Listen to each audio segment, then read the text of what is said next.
Hi guys, it's Mika Martinez, and in this video, I'm going to teach you how to outrank giants like Amazon, Target, eBay, Etsy, Wayfair, Best Buy, etc. And then show you examples of how smaller brands are executing these strategies effectively. If you don't know who I am a Shopify SEO expert. I've been in the SEO industry for over 6 years now. I've worked on over 200 plus projects, and I've helped scale some of them to over 7 figures in annual revenue. Anyway, let's get to the video. So, how do you outrank retail giants like Amazon, Target, and eBay? So it's pretty simple, actually. You just have to do things that they can't do because of their size. So, number one, you want to achieve topical authority. And how do you achieve topical authority? You want to publish a ton of supporting blog content that answers every possible question customers have about your products. For example, if you wanted to rank for, let's say, vegan protein powders, you can't just expect to rank for vegan protein powders with one page about vegan protein powders on your site. You want to have the supporting blog content to support the rankings of that product category page about vegan protein powders, to show the search engine that you are the authority, you are the expert in your industry. So on top of that product category page on vegan protein powders, you might have a blog post like whey protein powder versus vegan protein powder. What's the difference, right?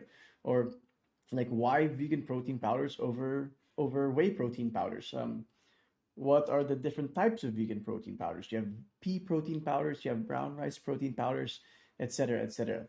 Basically, to establish yourself as the authority or the go-to resource in your industry. And you want these blog posts to internally link to and support the rankings of your shopping pages, because in the end, majority of your revenue will be generated by the shopping pages, not the blog posts. And again, as I mentioned earlier, this establishes your brand as the authority in your industry because you're providing in-depth content that the giants like Amazon, eBay, Etsy, Target, etc. often lack because of their sheer size, right? Because Amazon sells so much products, carries so much product categories, they can't establish themselves as the authority on, let's say, vegan protein because, yeah, they just cover too many things. They carry too many products. They can't just publish blog posts about vegan protein. That doesn't make sense on their end, right? So that's how you can differentiate yourself from these retail giants and get an edge over them. Okay, and the second thing is publish product category pages targeting long tail keywords. So if you Google waterproof cycling shorts and you look for the Amazon listing, you'll see that they don't actually have a dedicated product category page for this category, right? They actually have an auto-generated search results page for waterproof cycling shorts. You can see that here, right? 1 to 48 of over 5,000 results for waterproof cycling shorts. So they don't actually have a dedicated product category page for waterproof cycling shorts. And again, that presents an opportunity for your smaller brand. And there's a reason why. It's a pretty simple reason why Amazon can't do this. They can't create dedicated product category page for the thousands and thousands, maybe even millions of product categories that they have on their site, right? So this presents an opportunity for you. You can create dedicated product category pages rich in in-depth content and answers, to outrank Amazon's auto-generated page, because in the end, it's an auto-generated page. It's just going to be a product grid containing products that answer or that are the results of that that search being done, like waterproof cycling shorts. So you end up with a product grid. Instead, I saw like a site outranking them. Instead, you can create a dedicated category page for men's cycling shorts and have more content on there, right? You have a brief description, you have the product grid, and yeah, this site doesn't even have that much content on here, but they're outranking Amazon. But you get my point, right? By creating these dedicated product category pages, you're not just improving user experience because they're landing on a site that's dedicated or that's an expert on, let's say, waterproof cycling shorts. So they're like, okay, this must be legit because like the site is selling is about cycling, right? And they're selling waterproof cycling shorts, so these must be good, right? And then you can provide more content on there, like frequently asked questions, like what makes these cycling shorts waterproof, like why are these cycling shorts good, and then you might even have some featured reviews there, etc. But yeah, if you can create a dedicated product category page for these long tail queries or search terms, then that not only improves user experience but boosts your SEO as well, because then you're only competing against, let's say like this, right? You're competing against like lower quality pages, like Amazon's auto-generated product category page for this, right? And that's pretty much it, right? Like the goal here is basically to do things that these giants can't do because of their size, right? Like how can you differentiate yourself from them? How can you one up them and outrank them? Okay, and I'm going to show you some examples of brands doing this very well. So the first brand is the Soapery, right? So if you look at the Soapery, it drives a lot of traffic from search, and you can see that it outranks Amazon for search terms like shea butter, search terms like essential oils, cocoa butter. It outranks Amazon for cocoa butter as well. And the last one is, well, it doesn't outrank Amazon for castor oil, but it's kind of competing with Amazon for castor oil, right? And you can see, you kind of get an idea of why it's able to do that. Like let's pull out some of these pages and go over, how they did that. So if you look at the shea butter product page, you can see that they have a lot of content at the bottom. And that's something that Amazon can't really do because, again, usually these pages are, they're not really as in depth. They're not, they're not dedicated pages for this specific search term, right? And they don't have all these internal links going to these supporting blog content, right? Like how to make whipped body butter, and then you have like a really well written blog post about how to how to make body butter that internally links to other shopping pages, other blog posts, etc. So you can see how this brand executes this strategy really well, right? See all these supporting blog content linking to different product pages, different collection pages, etc., etc.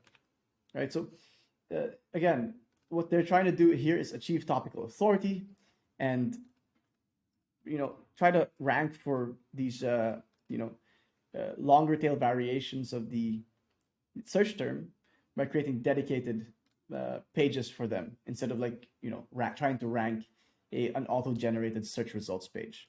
Okay.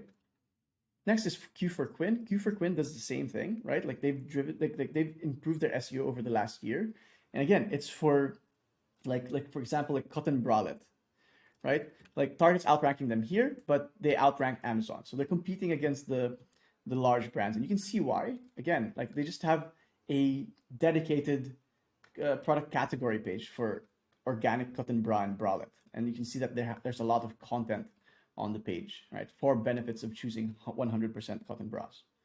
And then they have internal links. Oh, this is not an internal link. And they probably have internal links somewhere, right? Yeah, they have one to the homepage. But yeah, they have, and they only have 2 products, right? So you can see the power of this strategy by, number 1, creating dedicated collection pages for these long tail variations of your target search term. And number 2, just achieving topical authority by publishing a lot of supporting blog content and internally linking them accordingly. Right? Q for Quinn also ranks for 100, like cotton socks. Well, it's competing with Amazon for the search term cotton socks, and it's outranking Amazon for the search term 100% cotton socks, it seems. Right? So you can see this is the same page. Again, it's just a dedicated page for 98% and 100% cotton socks.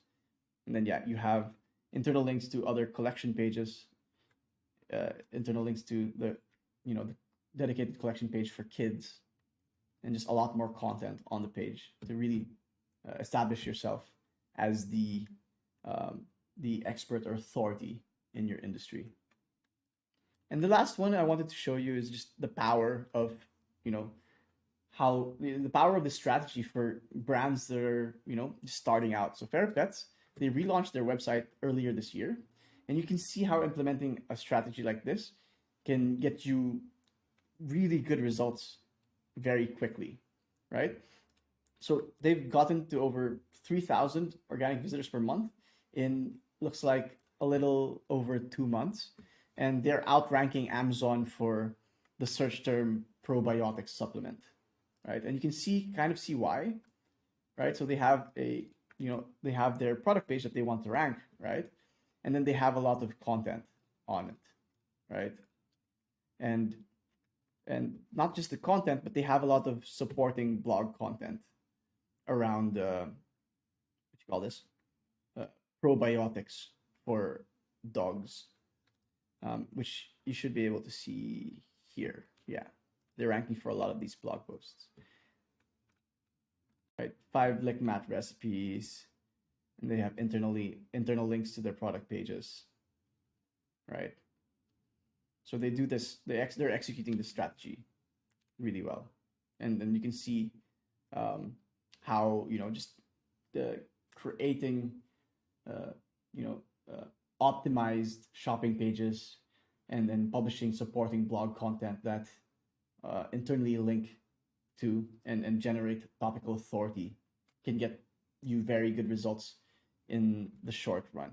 So yeah, that's it. Like that's like that's the gist of it. Like that's how you outrank giants like Amazon and Target. You outrank them by doing things that they can't because of their size. Yeah, you achieve topical authority in your industry, and you target long tail keywords that they can't create a dedicated product category page for. And yeah, that's it for now. I hope this was helpful. If you want more of this, or if you want to learn more about the Shopify SEO process, you can join our free school community. I'll leave a link below. And yeah, that's it for now. Thanks for listening. Cheers.